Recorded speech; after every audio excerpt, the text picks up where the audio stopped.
Sejam todos muito bem-vindos ao segundo bate-papo teológico. Estamos iniciando aqui a segunda edição deste bate-papo. A primeira edição foi uma maravilha, foi uma glória que só, né? Falamos sobre atos do Espírito Santo na igreja de hoje, né? E hoje nós iremos falar sobre o Sermão do Monte, né? Ou o Sermão da Montanha, como alguns aqui já estão acostumados a ouvir e a ver, né? Hoje estará comigo um pastor, tá? O pastor Kleber Felizardo. Ele é o autor do livro a qual nós iremos sortear nesse dia, né? Temos 3 livros aqui. O livro chama-se O Amor de Deus, tá? O pastor Kleber é formado, tá?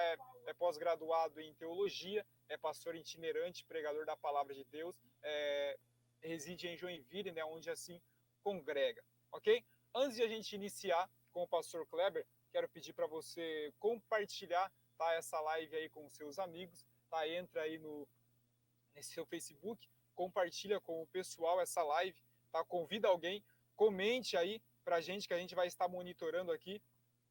Comente para que você concorra a esse livro, né? Qual será assim divulgado aqui e compartilhado com vocês, ok? Compartilha aí, comenta, convida mais alguém para vir para cá com a gente, tá? Enquanto isso, a gente vai dando início aqui a este bate-papo.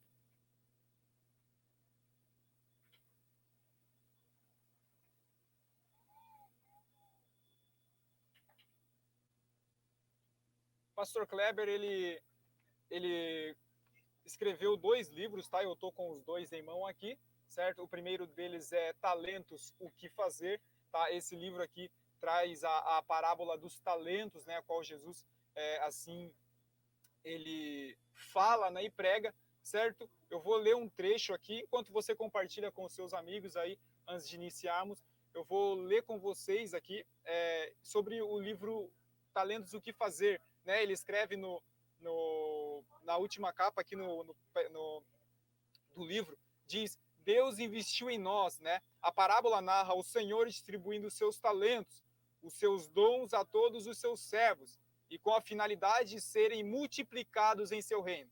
Todos os nascidos de novo recebem algum talento para trabalhar no reino de Deus. E você? O que está fazendo com os talentos que Deus te emprestou? É um tema muito profundo, muito importante, a qual o pastor Kleber discorre, né, neste livro.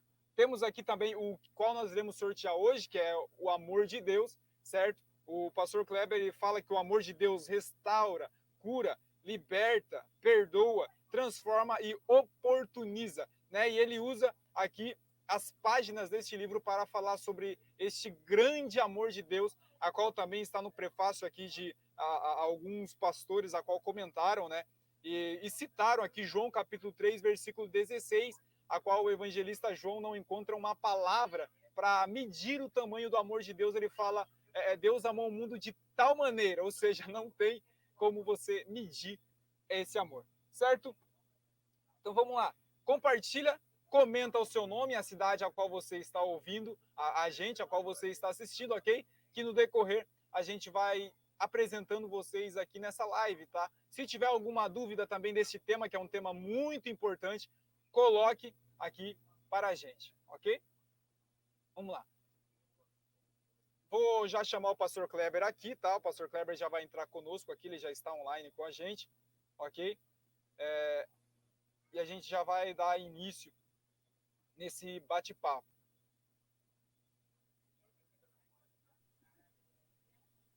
Paz do Senhor, pastor Kleber. Paz do Senhor, Jefferson, tudo bem? Tudo bem, graças a Deus. Estamos aqui, agora deu certo. Tudo bom. Maravilha. Bom, como a gente já estava falando do tema de hoje, né, o Sermão da Montanha, muito importante, né, para os dias de hoje. E um tema a qual a igreja pouco medita, né? A gente deve, assim, fazer aqui uma introdução. Antes de o pastor Kleber começar a falar, né, as suas colocações, eu irei, assim, fazer a introdução, certo? Deixa eu só arrumar aqui o meu microfone.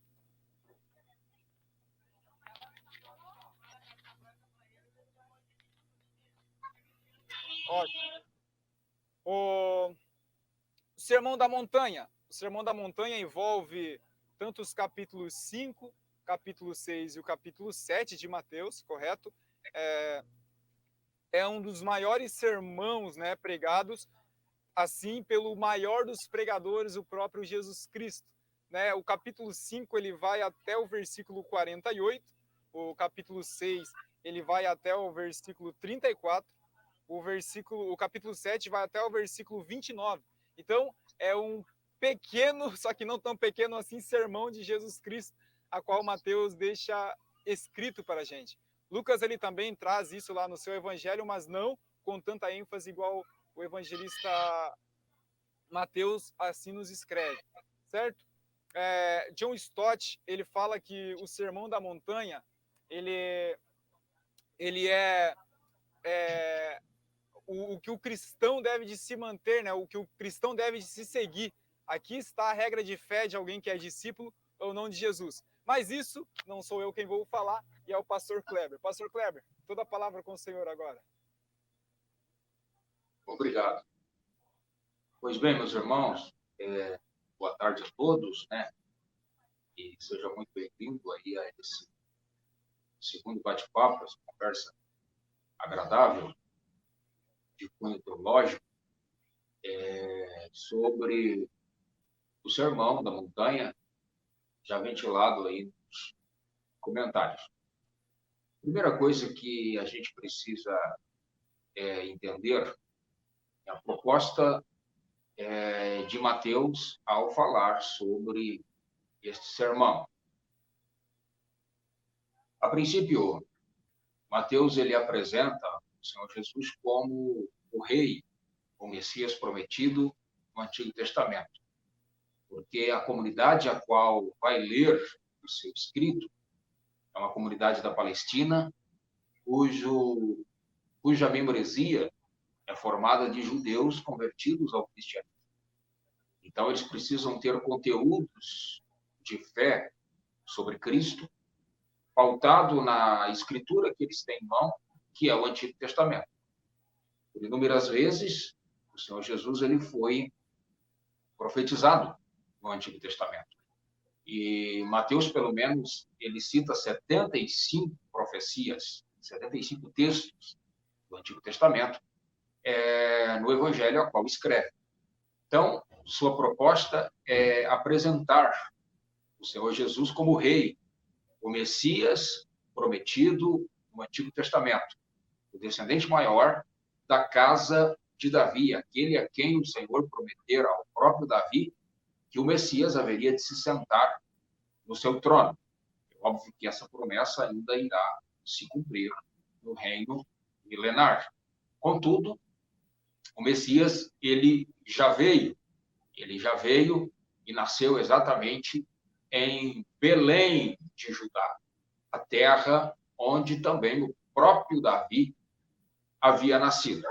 Então, esta é a proposta primordial de Mateus ao escrever à comunidade, provar que Jesus é o Messias prometido no Antigo Testamento. Ele é o rei. E todo o seu evangelho, que é composto de capítulos, ele propõe o Senhor Jesus como rei. E no capítulo 5, 6 e 7, então, ele está falando do reino desse grande rei. E como os seus súditos, os seus servos, na linguagem bíblica, os seus discípulos devem viver neste reino. Afinal de contas, ele termina o capítulo 4 dizendo que o reino de Deus já estava entre eles. E agora, então, ele começa a mostrar os códigos deste grande reino que devem ser cumpridos pelos seus súditos. E esses súditos, eles aparecem no texto bíblico como discípulos. Há algo interessante a reprisar.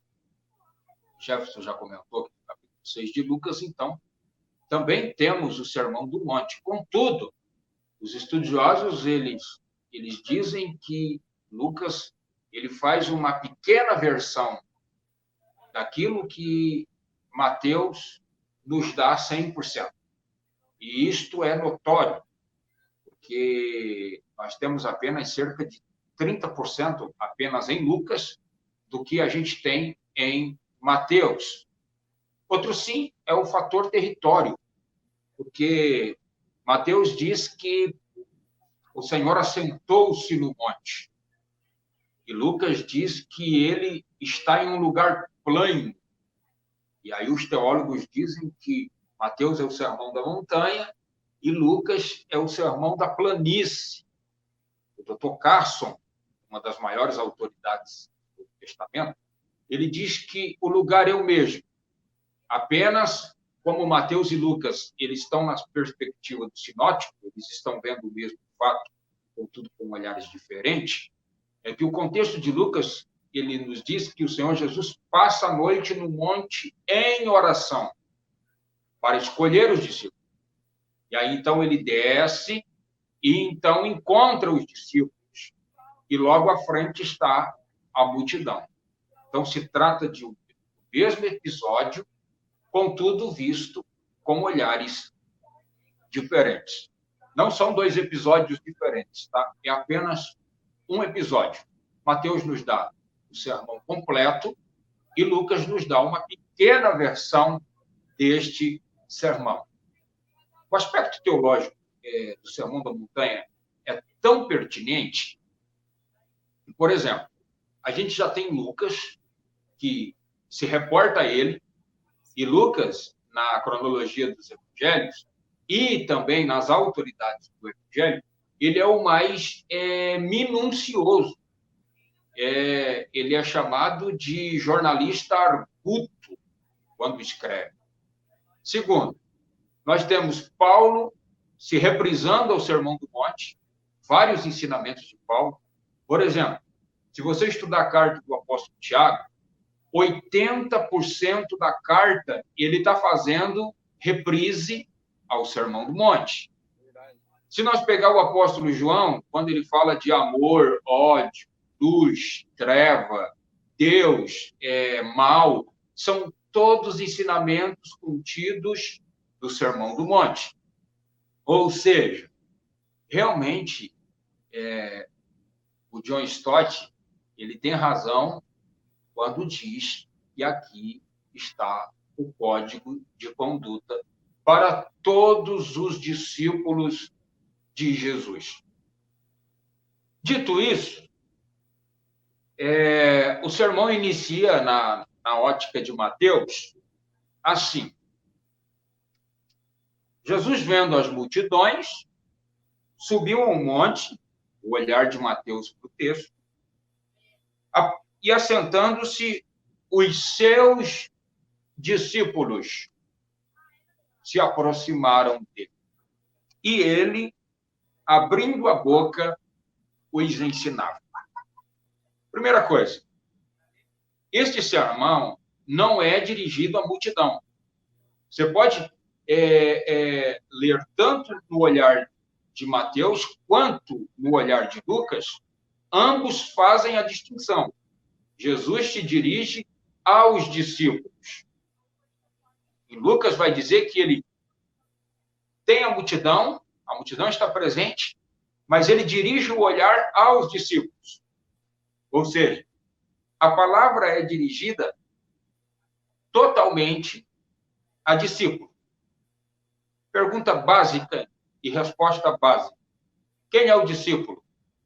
É o aprendiz. Quem são os discípulos no texto? O colegiado apostólico. Aqueles a qual Lucas disse que o Senhor Jesus passou a noite em oração a fim de escolhê-los. Então está lá Pedro, Tiago, João, Natanael, Bartolomeu, Judas, Filipe, Mateus. Esses caras estão lá ouvindo o Senhor Jesus. E o Sermão do Monte é dirigido totalmente a eles. Não é dirigido a quem está acompanhando a multidão, a quem está lá para receber um milagre, porque dentro da multidão havia aquelas pessoas que estavam lá apenas para receber o milagre e ter o suprimento de suas carências imediatas. Não. O sermão é dirigido para quem é um aprendiz de Jesus, para quem firmou um compromisso de segui-lo. Jesus disse: vinde após mim. E eles largaram tudo e foram ao encontro do Senhor Jesus com um pacto de segui-lo até o fim. Voltamos à proposta inicial de Mateus: apresentar Jesus como rei.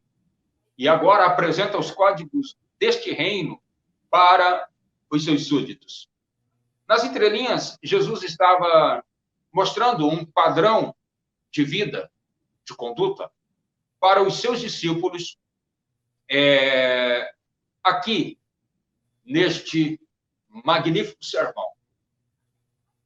Como o sermão é, por demais, extenso, sua profundidade é inatingível, e nós temos apenas aí uns 40 minutos para conversar junto com vocês.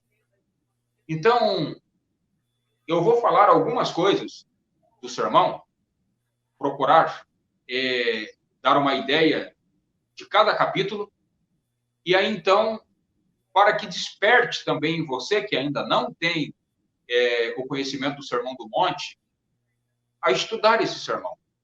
Porque aqui, volto a dizer, está o código, os códigos, digo, do Senhor Jesus, do Rei Jesus, para todos os seus súditos. Ele abriu a boca, o Senhor Jesus, e começou a ensinar os seus discípulos, dizendo, do versículo 3 até o versículo 12, ele fala sobre as bem-aventuranças deste reino. Este reino de caráter espiritual, de caráter divino, ele propõe aos discípulos felicidade. E esta é uma marca do discípulo de Jesus. Jesus diz, bem-aventurados os pobres, bem-aventurados que choram, bem-aventurados os humildes, bem-aventurados que têm sede e fome de justiça, bem-aventurados os misericordiosos, bem-aventurados os pacificadores, bem-aventurados os limpos de coração, bem-aventurados os que sofrem, bem-aventurados os perseguidos. A palavra bem-aventurado, para você que curte EBD,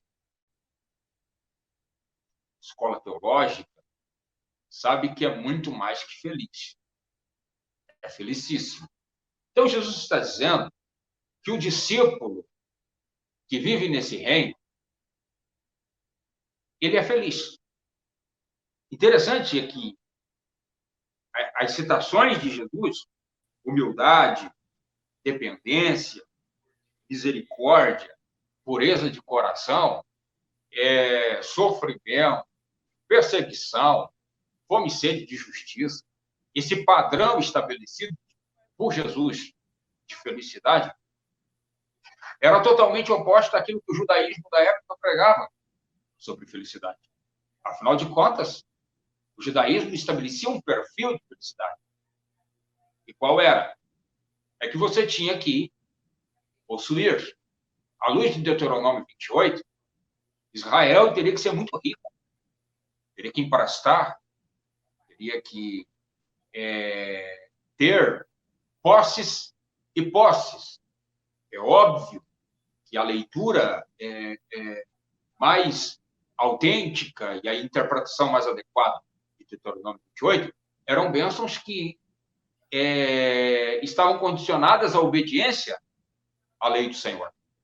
Mas a religião da época de Jesus, ela pregava esse padrão de felicidade como ter, porque estava escrito em Deuteronômio, e aí eles esqueciam do cumprimento da obediência à palavra de Deus, mas queriam as bênçãos desta obediência. E estabeleceram isso como perfil de felicidade. Então, o judeu mais feliz da época de Jesus na ótica da religião judaica, era aquele que tinha as coisas, tinha posse. E aí Jesus vem e fala isso para o colegiado apostólico. 11 deles eram judeus natos. O único que não era Judas, o Iscariote. E aí Jesus vem e diz que o padrão de felicidade do seu reino é totalmente oposto àquilo que o judaísmo prega. Ser feliz no reino é ser dependente, é ser humilde, é ser misericordioso, é ser limpo de coração. E aí, olha as palavras que Jesus vai dizer agora. É sofrer e é ser perseguido. Então, esse padrão de felicidade, essa régua de felicidade estabelecida por Jesus, é também oposta àquilo que o mundo moderno prega. Por quê? Parece que o mundo moderno ele é uma cópia do judaísmo antigo, nesse aspecto. Pelo fato de que se prega o glamour, se prega o ter, se prega a pessoa ser exaltada e nunca humilhada, a pessoa sempre ter saúde, nunca ter doença, a pessoa sempre viver em um estado de que não há nenhuma possibilidade de sofrimento. Sim. Esse não é o padrão de felicidade estabelecido por Jesus em Mateus capítulo 5. Volto a dizer, é para discípulo, é para aprendiz, é para quem quer viver dentro do reino de Deus. O confronto e a reflexão que faço nesse momento é a seguinte: se esse padrão de felicidade ainda é modernidade para os discípulos, por que nós estamos nos voltando tanto para aquilo que a teologia da prosperidade chama de indispensável para o cristão? Em outras palavras, se você é crente, está rindo, né, Jefferson? Se você é crente, você tem que ser rico. Você tem que ser próspero. Então, por que isso? Por que nós abandonamos as palavras do Senhor Jesus e nos voltamos para palavras de homens que não garantem redenção, que não garantem perdão de pecados, que não garantem pureza de coração? Então, fica a dica aí. Quem merece confiança? O Senhor Jesus ou os teóricos da teologia da prosperidade? Sim, Jefferson. No capítulo 5, pastor, aqui, a qual o senhor estava falando, é exatamente que a gente deve de meditar e trazer para os dias de hoje, que a gente não vê, né? Os versículos 11 e 12, que Jesus mesmo fala, né? Abençoados sois vós, né? Ou bem-aventurados sois, quando homens vos insultarem, vos perseguirem, e falsamente dizerem toda espécie de mal contra vós por minha causa. Alegrai-vos e sejam imensamente alegres, porque grande é a vossa recompensa no céu, pois assim que perseguiram os profetas que foram antes de vós. Jesus, ele nos compara aos profetas, não quando nós fazemos milagres, não quando a gente sacode o mundo como as pessoas veem aí afora, não. Ele faz a comparação quando nós somos perseguidos, mas ele fala algo que as pessoas não entendem hoje. Nós queremos a recompensa hoje, né? Eu quero que o mundo me veja. Quando Jesus diz, não, a vossa recompensa está no céu, né? Está comigo. Né? Isso é muito profundo. E nesse gancho aí, então, de recompensa, se você olhar para o capítulo 6, nós vamos chegar lá, mas no capítulo 6, Jesus fala de recompensas secretas. E as recompensas secretas quando você ajuda uma pessoa, que está nos versículos 1 até o 4, em outras palavras, quando você dá uma esmola para alguém, quando você é tocado com a história de uma pessoa perto de você ou longe, e você leva uma cesta básica ou deposita um dinheiro, Jesus está dizendo que você não deve falar para as pessoas que você fez isso. Você deve ficar em silêncio. Por quê? Porque assim como o Senhor vai nos recompensar, como quando sofremos e somos perseguidos, ele também vai nos recompensar quando a gente ajuda o próximo e não toca a trombeta. De igual forma, ele fala da segunda recompensa secreta, capítulo 6, que é a oração. Os fariseus gostavam de, além de tocar trombeta por ajudar os mais pobres, eles também gostavam de orar nas praças, orar na casa das viúvas, orar na casa dos órfãos, e depois sair dizendo, estivemos lá orando, e a glória do Eterno se manifestou. É mesmo aquela coisa de hoje, né? Eu fui orar no monte, fiquei 2 horas orando no monte, e eu fico pensando, e daí? Fora aquele E daí? que faz live, né, pastor, no Facebook lá, colocando que está no monte. Exato. Muito obrigado pela lembrança, a live lá do monte, né? Eu acho que ela é mais espiritual, deve ser ela mais espiritual. Né? Então, irmãos, oração na vida do discípulo é prática. Jesus vai dizer no versículo 6, quando orares, a expressão quando implica em prática. E quando você orar, Jesus diz assim, entra no teu quarto, fecha a porta, ora ao teu pai que está em secreto, e ele em secreto, terceira vez vai aparecer a palavra, te recompensará. Terceiro motivo, aplicação ao jejum também. Os fariseus, além de gostarem de serem ovacionados pelo povo como homens de bom coração, por darem esmola, como homens, deixa eu colocar aqui entre aspas, espirituais, por orarem em praça pública, eles também, quando iam jejuar na quarta-feira ou na sexta-feira, periodicamente no sábado, porque o judeu ortodoxo guarda o sábado e não come uma parte do dia, então, eles não lavavam o rosto, eles não passavam perfume, eles não penteavam o cabelo, ou seja, eles queriam mostrar para todo mundo que eles eram crentes pra caramba, entende? Que eles eram espirituais.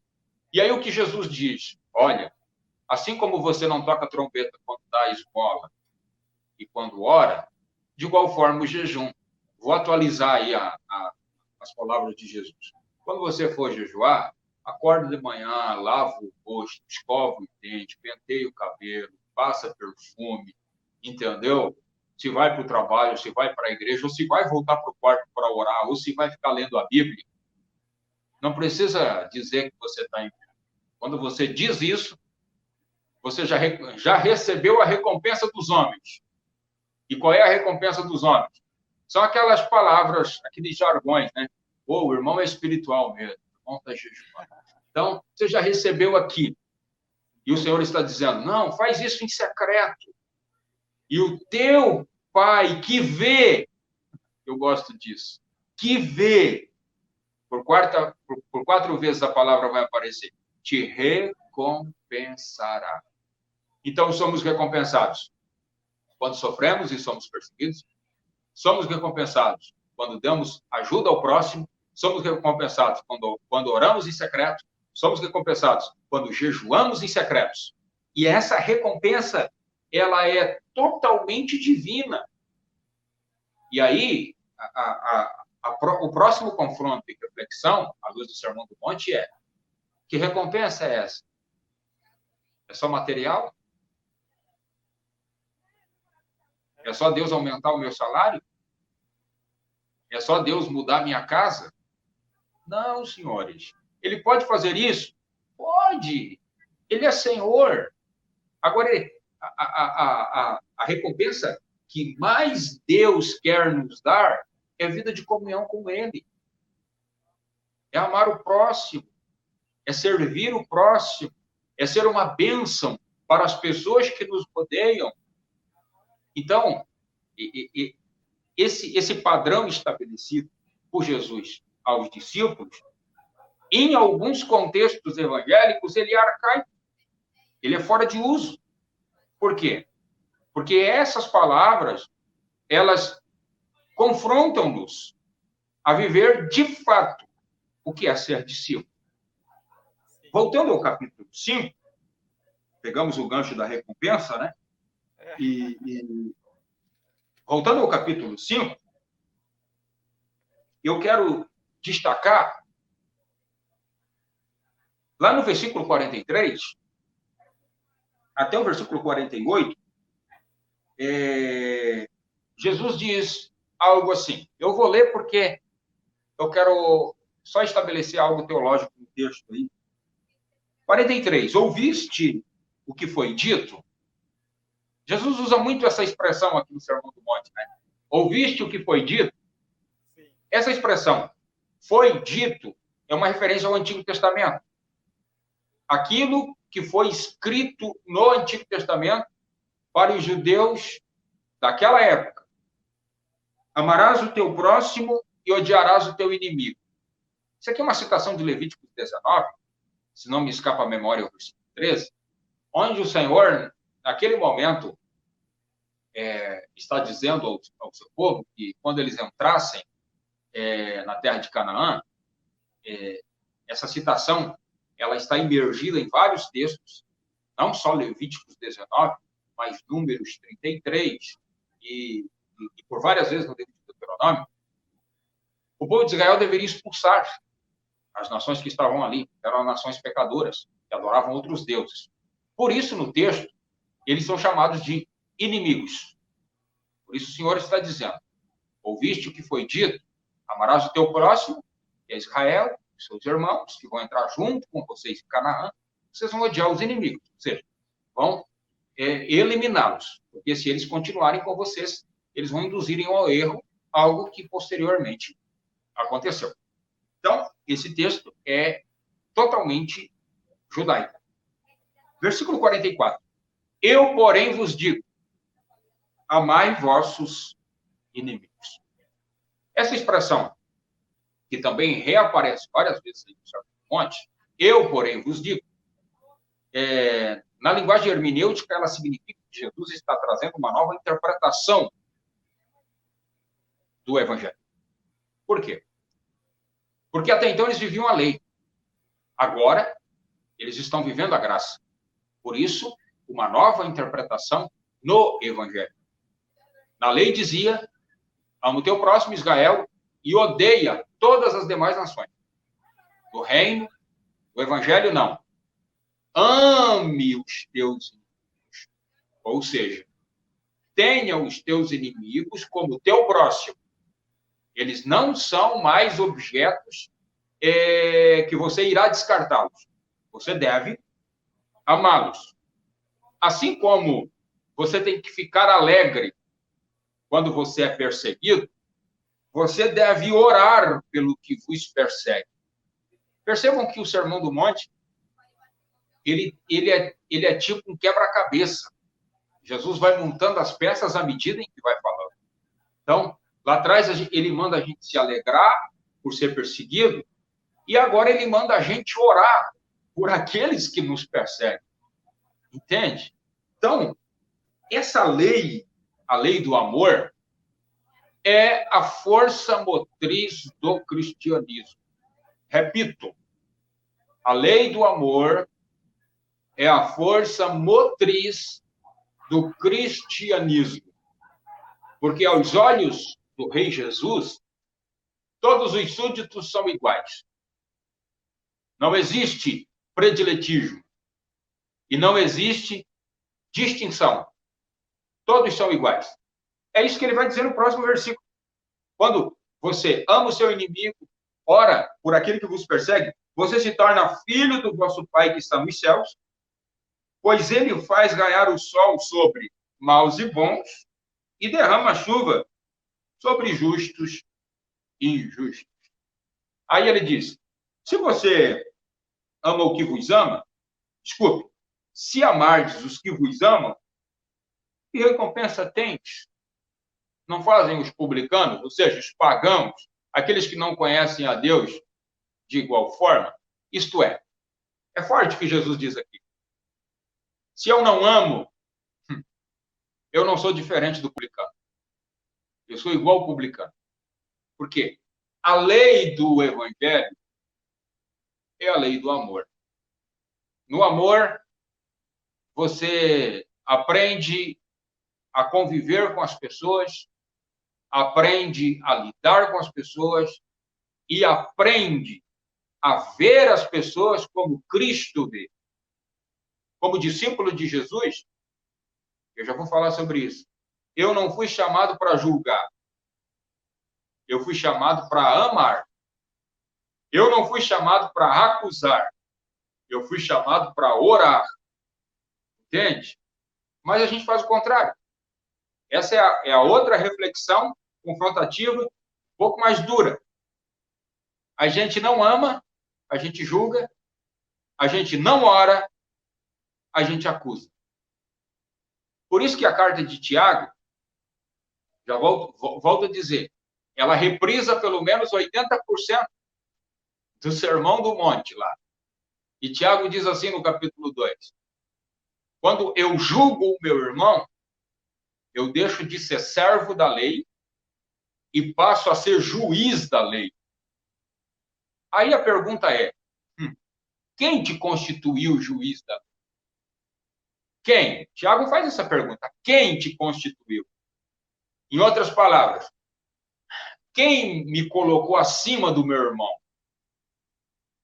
Quem me deu essa autoridade para estar acima dele? Aí você pode estar pensando, mas Kleber, você é pastor e tem uns pastores que agem assim, acima das pessoas e até acima das escrituras. Sim, é porque eles não entenderam o evangelho ainda. A lei do evangelho é a lei do amor. Pastor é um dom do Espírito, é um título aos olhos dos homens e um dom do Espírito que Deus emprestou a mim, que Deus emprestou a vários. Quem sabe Deus emprestou a você. Ainda não chegou o tempo desse título chegar na sua vida, mas já está em você. Mas isso não me faz diferente de você. Eu sou tão pecador quanto você. Antes de ser pastor, eu preciso ser discípulo. Se eu não ser discípulo, eu não sirvo para ser pastor. Então, o texto de Tiago, ele é muito pertinente. Quem te colocou juiz da lei?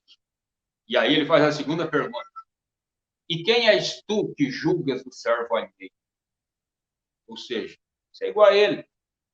Por isso Jesus fala muito aqui no Sermão do Monte de misericórdia. Exerçam a misericórdia. Porque com a medida que você mediu o teu próximo, um dia alguém vai te medir. Esta é a lei da vida. Entende? Quem usa de misericórdia, um dia encontrará misericórdia. Quem não usa de misericórdia, um dia deverá usar de misericórdia. Esse amor ao próximo, ele é tão importante, ele é tão pertinente, que hoje a igreja vive um problema com a chamada questão da poligamia, do homossexualismo, da ideologia de gênero. E eu vou um pouquinho mais longe agora. De partidos políticos dentro da igreja. Hoje a igreja ela está dividida entre esquerda e direita. Existem os bolsonaristas e existem os esquerdopatas dentro da igreja. E eles ficam se degladiando. Eles ficam se matando por causa de um partido político. Outros, sim, eles ficam condenando a pessoa do homossexual, a pessoa do polígamo, a pessoa daquela criança que os seus pais não tiveram a sabedoria de mostrar a ele se ele é menino, se ele é menina, e deixaram ele escolher o que ele quer, e aí ele não sabe se ele é menino, se ele é menina, e a gente começa a dar vários nomes para isso, quando a Bíblia ela nos orienta a amar essas pessoas. Se a gente não tiver a capacidade de amar o diferente, então nós não temos o amor de Deus. Jesus está dizendo, se eu amar aquelas pessoas que me amam, ou seja, quem é igual a mim, eu sou diferente do pagão. O pagão tem capacidade de fazer isso. Agora, para amar a pessoa do homossexual, para amar o polígamo, para amar aquele que tem ideologia de gênero, e para amar aquele que pensa diferente do que eu nas questões políticas. Isso é o amor de Deus. Todas essas demais questões, elas são secundárias diante do amor. Entende? João, né? Aí você João, pode... É João que Eu escreve não consegui te ouvir, Jefferson. João, ele escreve na sua carta, né, que aqueles que não amam não conhecem a Deus, né? Então o título não vale se a gente não tiver o amor, né? Perfeito. Perfeita colocação. E assim, vamos pensar agora. Vamos pensar na palavra de João. Ele tá reprisando o que ele ouviu aqui aquele dia. Então, quem não ama, não conhece a Deus. Porque Deus é amor. Entende?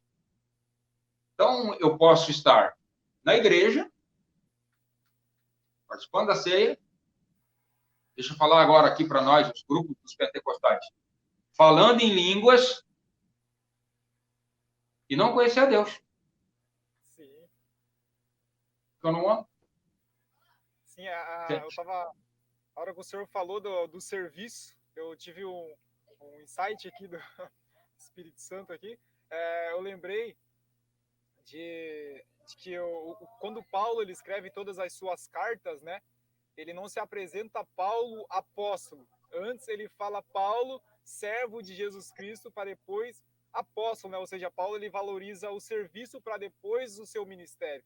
E eu vejo que hoje os pentecostais, nós colocamos no pacote, claro, oramos tanto para um derramamento do Espírito Santo e eu vejo que se isso realmente acontecer, as nossas igrejas vão terminar de se afundar, porque a gente vê que há bastante gente sendo servido e esquecendo do serviço. Antes do batismo do Espírito Santo, que a gente tanto quer o derramamento novamente, o renovar do Espírito Santo, eu vejo que a gente precisa de um batismo de humildade, né? A gente tem muitos artistas, muitas estrelas, há muitas pessoas que estão sentados esperando alguém servir, quando na verdade, como o nosso pastor costuma falar aqui, que quanto maior o nosso cargo eclesiástico, mais baixo a gente fica, porque mais servo a gente se torna dos nossos irmãos. Tanto é que o pregador ele não é o maior, porque é ele que fica de pé quando os demais irmãos estão sentados ouvindo a palavra. Perfeito. A gente começa a pensar junto, e aí usando aí a tua palavra, né? São vários insights que aí começam a aparecer, né? A gente até, de repente, um tema aí, né? Tema para um debate teológico, o que de fato é um derramamento do Espírito, né? O que de fato é? As pessoas estão há anos, os pentecostais estão confundindo o movimento com o avivamento. Sim, entende? Histeria coletiva com o poder de Deus. Então, histeria coletiva é uma coisa, o poder de Deus é outra coisa. O poder entende? Acaba quando acaba o culto, né? Exato. Até vou um pouco além, né? Até quando acaba a música, né? A voz do pregador. Então, o que é de fato essa manifestação que a gente precisa? Se eu conheço a Deus, então eu vou manifestar isso amando o meu próximo, amando quem não gosta de mim, orando por quem quer ver a minha derrota. E não é aquela oração imprecatória lá dos Salmos, que nem lá o Senhor respondeu. Entende? Ó, Senhor, trata com ele está nas minhas mãos. Isso é macumba evangélica, meu irmão. Entende? Isso é mandinga, entende? Deus não ouve esse tipo de coisa. Jesus está dizendo, ame ele, ore por ele. O apóstolo Paulo, ele também reprisa esse texto em Romanos 12, e ele diz assim, ó, se o teu inimigo tiver fome, dá-lhe de comer. Se ele está com frio, leva roupa para ele se vestir. Se ele está com sede, leva água para ele. Por quê?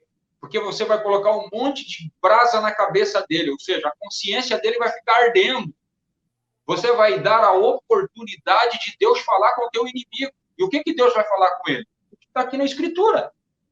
É simples, pô. Tu só tá falando mal do cara, fazendo mal do cara, perseguindo o cara. E olha aí o que o cara faz para ti. Te traz comida, velho. Entende?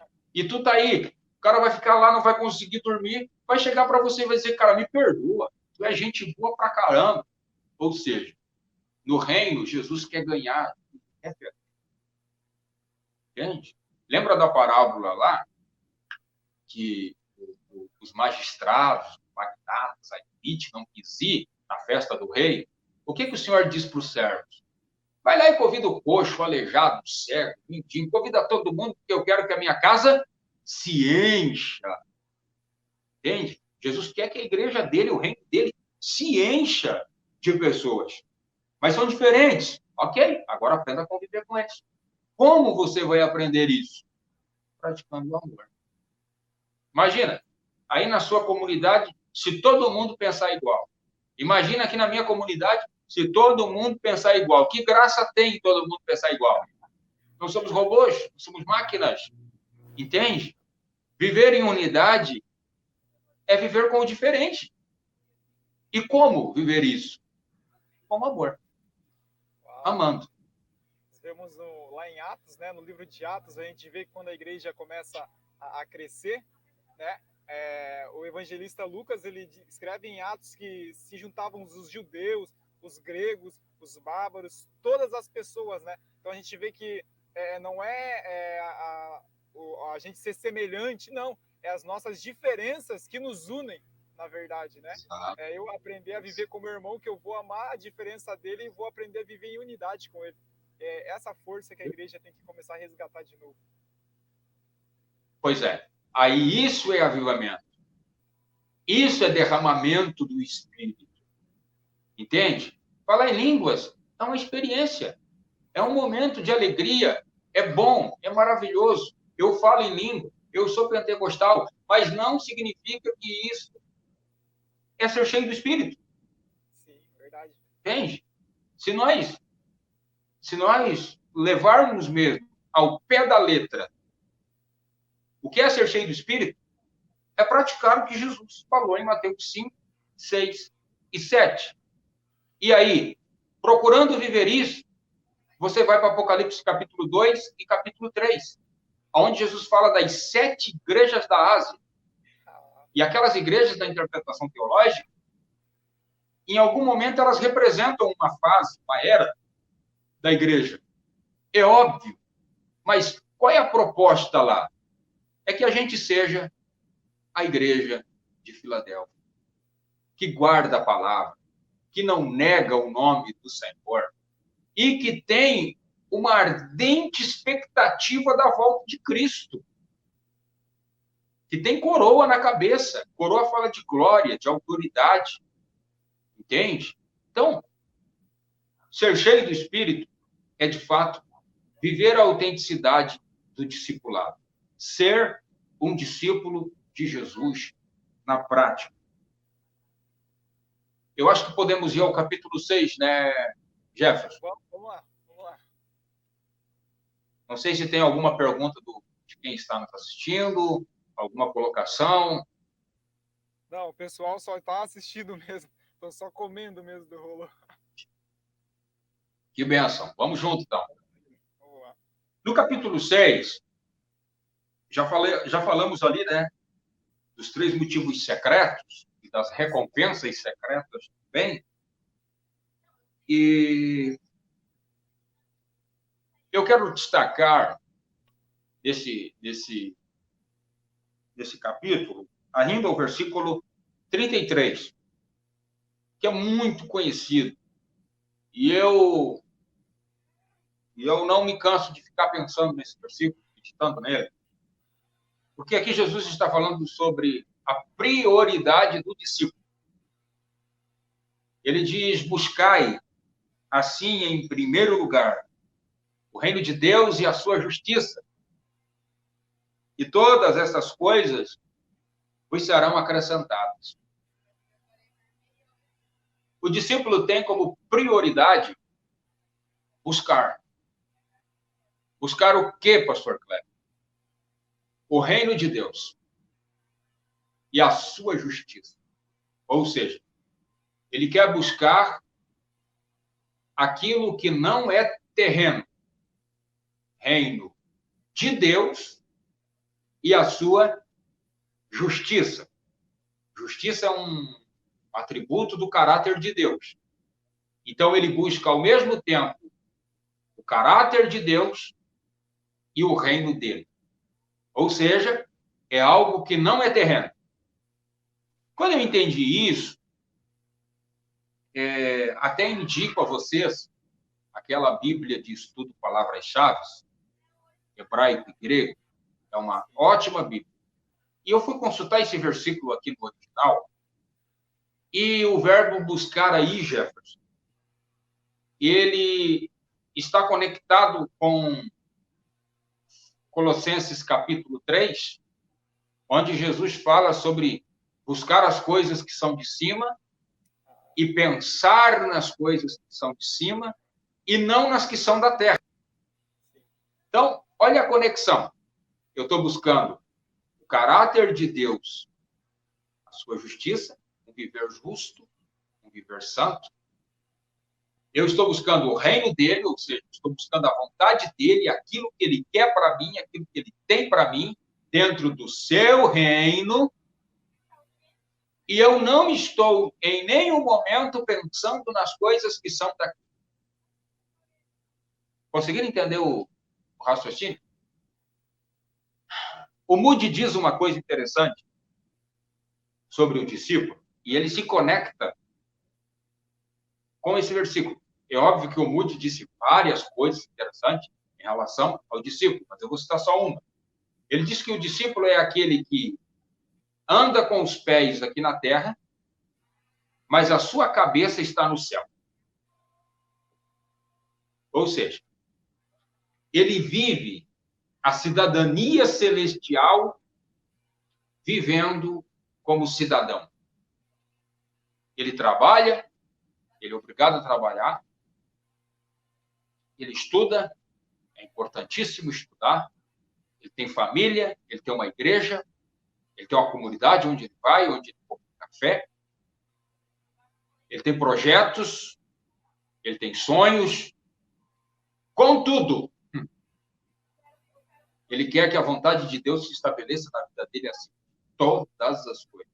Por quê? Porque a sua prioridade é buscar o reino.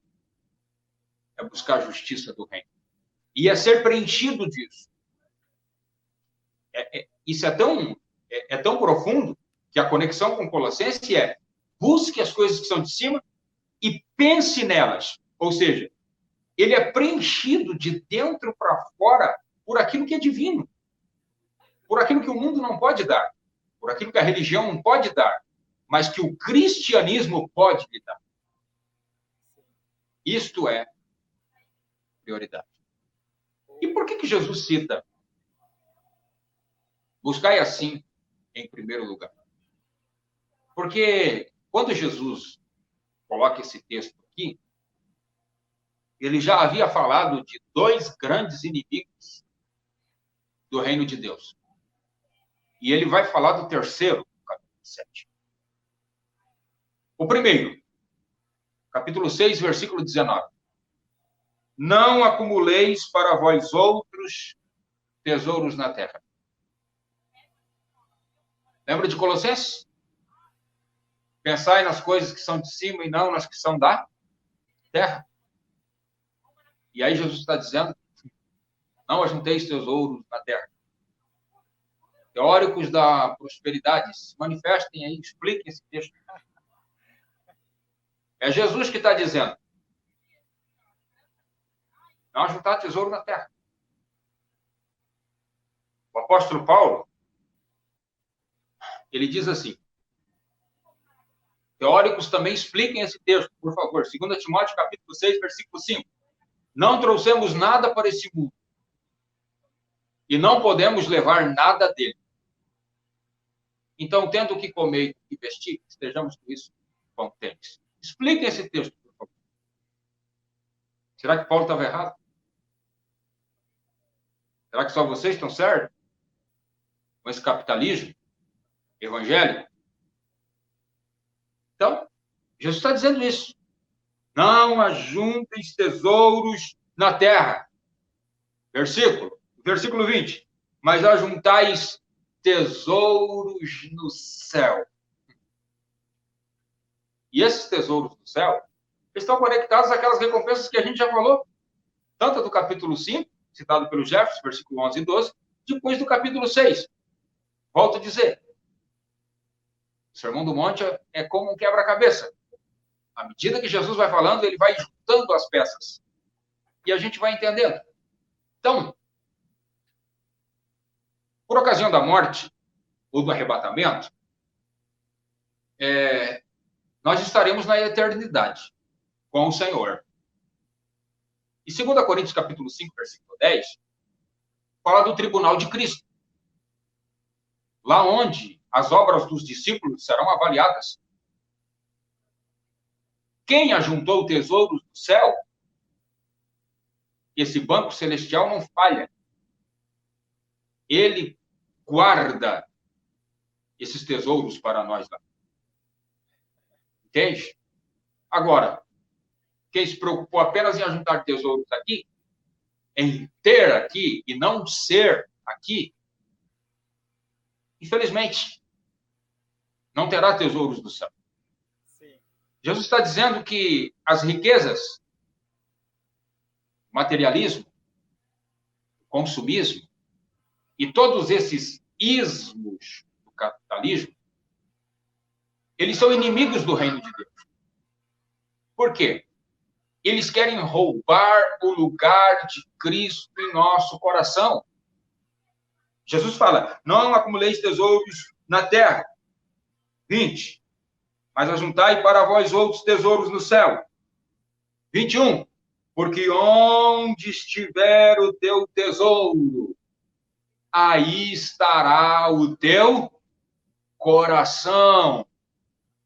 Jesus pega outra peça do quebra-cabeça, no versículo 24, diz assim, ninguém pode servir a dois senhores. Vai amar um e odiar o outro. Você não pode servir a Deus e às riquezas.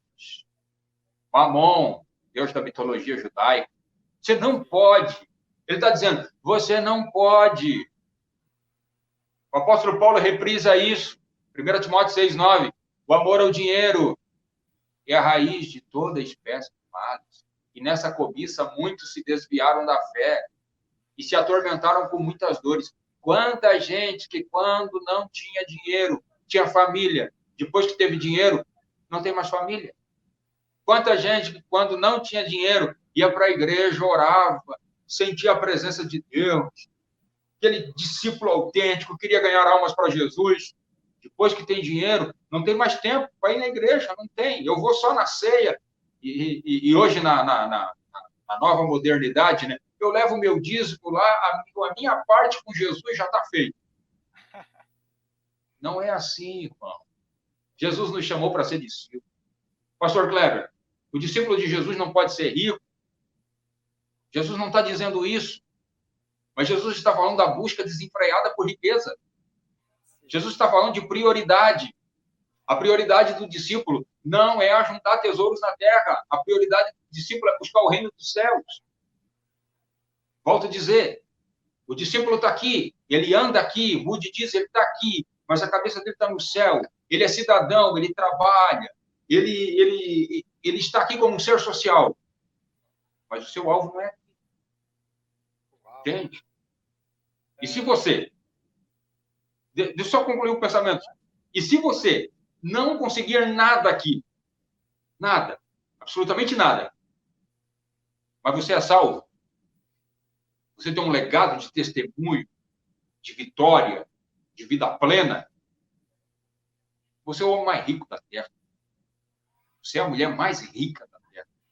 Por quê?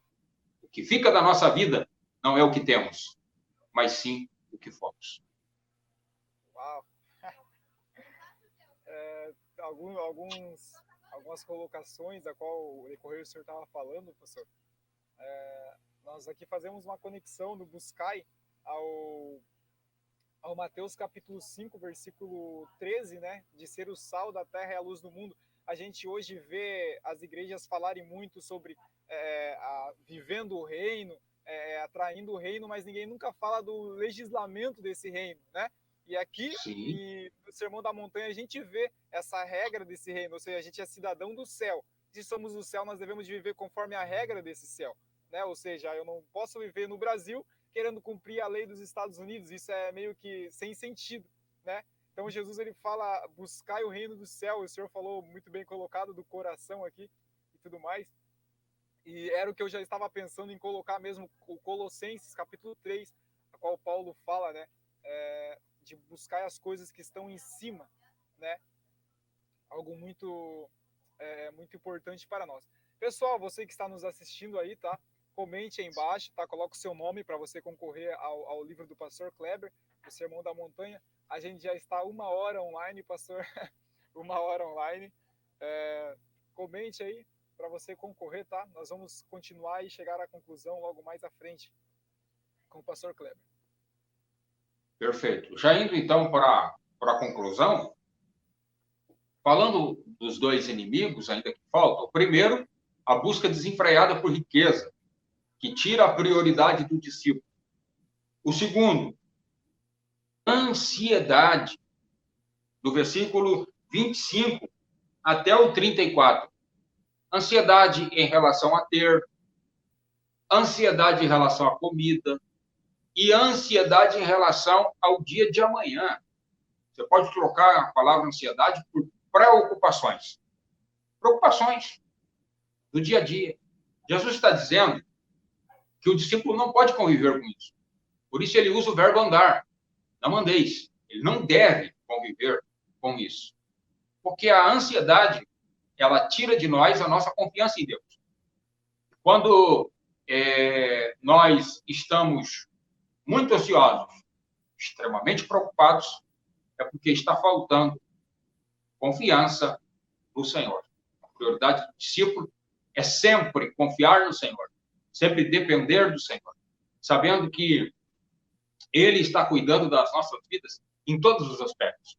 O apóstolo São Pedro, comentando esses versículos, 1 Pedro 5,7, ele diz, lançando sobre Jesus toda a nossa ansiedade, porque Ele tem cuidado de nós. Então, Ele cuida de nós nos mínimos detalhes. O terceiro inimigo do reino de Deus, aí, na busca por Ele, está no capítulo 7, que é o terceiro não. Não julgueis. Percebam, versículo 19. Não julgueis, não ajunteis, não acumuleis. Versículo 25. Não andeis, e agora, não julgueis, para que não sejais julgados. Então, esse é o terceiro inimigo do reino de Deus, e o discípulo não deve trocar a sua prioridade de buscar o reino de Deus, de buscar a justiça divina e se desfocar com a vida alheia. Eu aprendi algo muito cedo na minha vida, que quando as pessoas estão muito desocupadas, elas acabam se ocupando com a vida dos outros. E aí, nesse aspecto de se ocupar com a vida alheia, eles acabam trazendo opiniões, sentenças, julgamentos em relação à vida do outro. Quando Jesus está dizendo, não julgueis. Essa palavra julgar, no original, ela é bem forte, porque ele traz a ideia assim de julgar pelas costas, falar por trás, falar às escondidas. Então, o discípulo de Jesus, ele não tem como prioridade cuidar da vida do outro. Ele tem como prioridade buscar o reino e a justiça desse reino. E o que a justiça desse reino diz? Que eu devo orar pelo meu irmão. Que eu devo amar o meu irmão. Até quando ele caiu, eu tenho que ajudá-lo. Até quando ele errou, eu tenho que ir orientá-lo e reorientá-lo do caminho. Mas de forma nenhuma, julgar. Falar pelas costas. Isso não cheira bem, né? Falar pelas costas. Aquilo que é lá em Provérbios 6, vai chamar isso de murmuração, que é um câncer. Entende?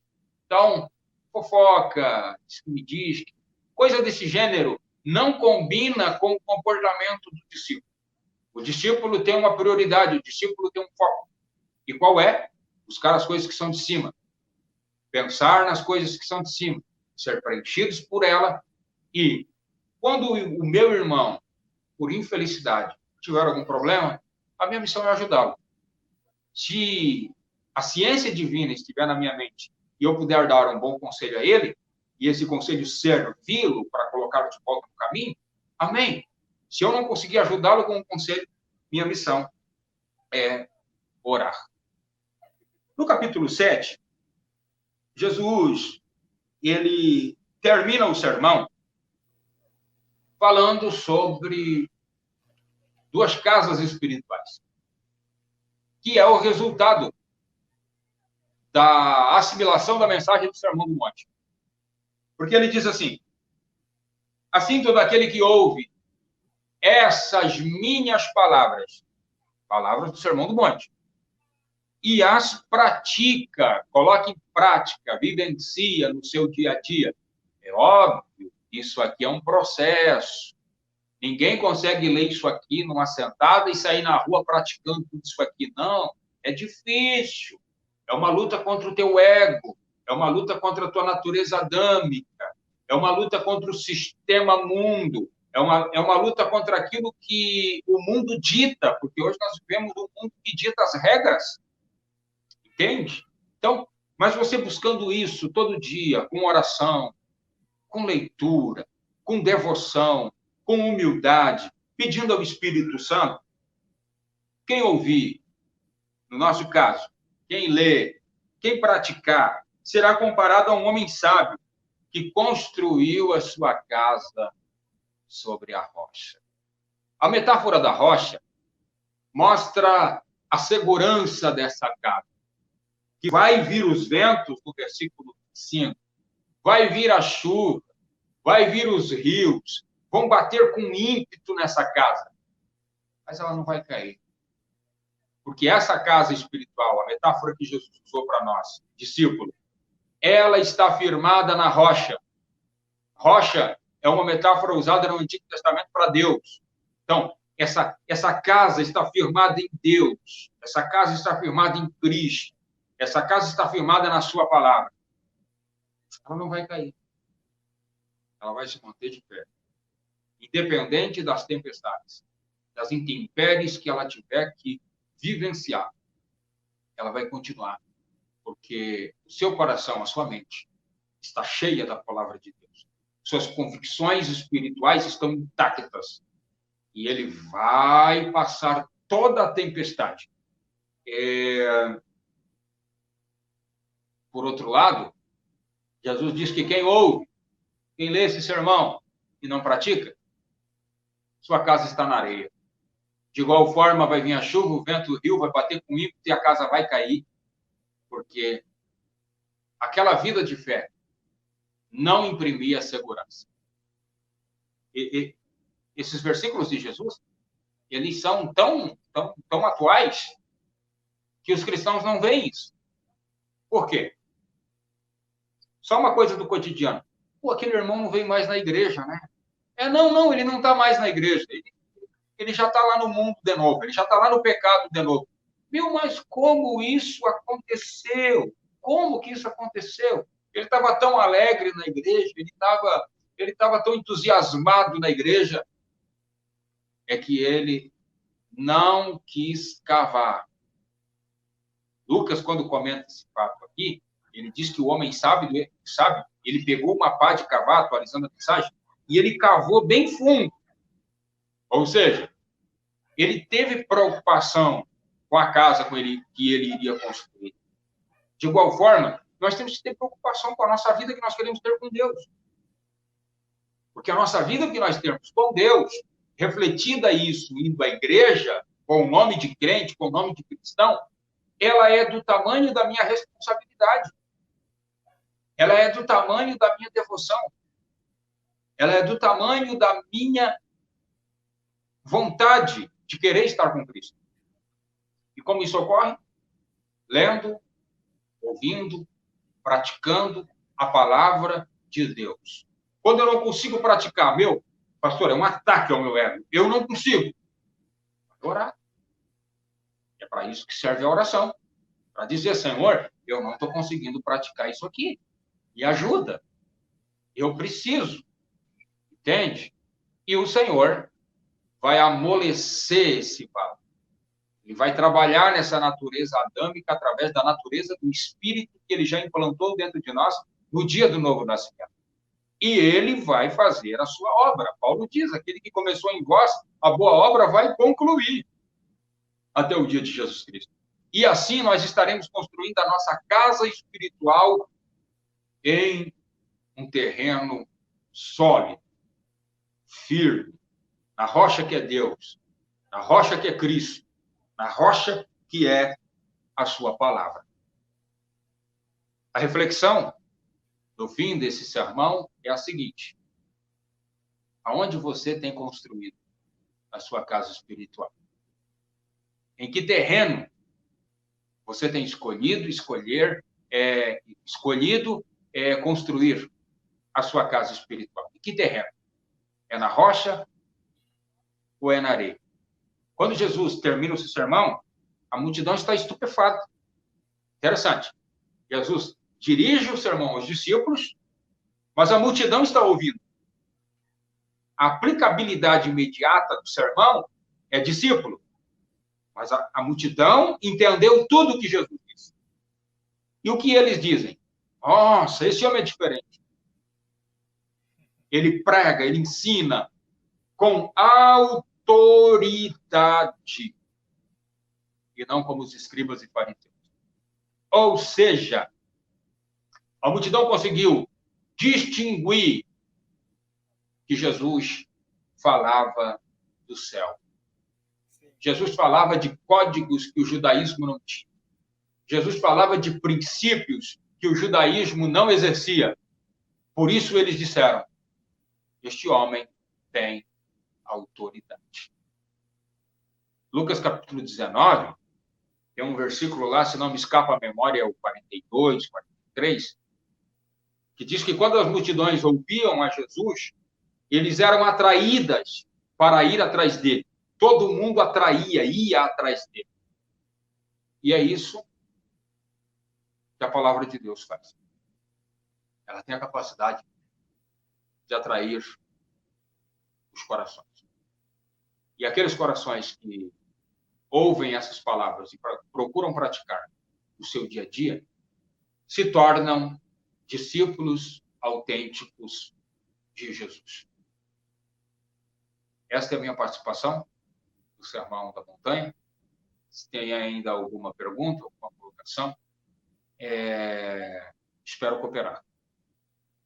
Então, pessoal, isso a gente já não tem como colocar, o pastor Kleber já fez toda a colocação aqui dessa parte. Como a gente pôde ver, né, Jesus era aquele que pregava e a sua vida mostrava aquilo que ele pregava, né? Jesus ele usava pregar e ser um exemplo, né? Por isso as pessoas viam a diferença dele dos escribas e dos fariseus, né? A autoridade de Jesus era a sua vida quem mostrava. E por um breve momento é isso, pastor Kleber. A gente poderia ter assunto aqui até às 3 horas ainda, mas a gente já está com o tempo curto, né? A gente já está 1h15 já juntos aqui falando da palavra de Deus. Então, pessoal, você que nos acompanhou até aqui agora, tá? A gente em breve já estendendo o convite a ele, tá? Pastor Kleber, uma consideração final para o pessoal e a sua despedida? Primeiramente, agradecer ao Senhor pela oportunidade que ele dá de estar nesse dia na sua presença e também conversar sobre a sua palavra. Ao Espírito Santo seja a glória. E também te agradecer, Jefferson, pelo convite e que foi me dado e foi me formulado. Muito importante, muito sugestivo o tema, o Sermão do Monte. E que essa não seja apenas a primeira vez do Sermão do Monte, né? Sejam outras aí, porque ficou inúmeros assuntos para trás. Mas muito boa iniciativa. Parabéns a você aí, a sua equipe. E também agradecer àqueles que nos assistiram, aqueles que irão nos assistir posteriormente aí no Facebook, no YouTube, e instigá-los a ler o sermão e a praticar no seu dia a dia.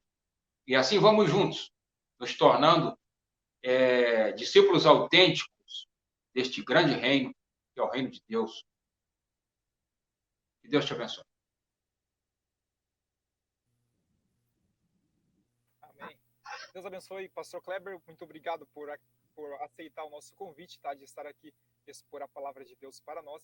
Que Deus assim venha te abençoar cada dia mais, né? E dar conhecimento para o Senhor e ousadia de transmitir a palavra para a igreja dos dias atuais. Pessoal, você também que nos acompanhou, irá nos acompanhar através dos nossos Facebooks, através do canal no YouTube, tá? A qual a gente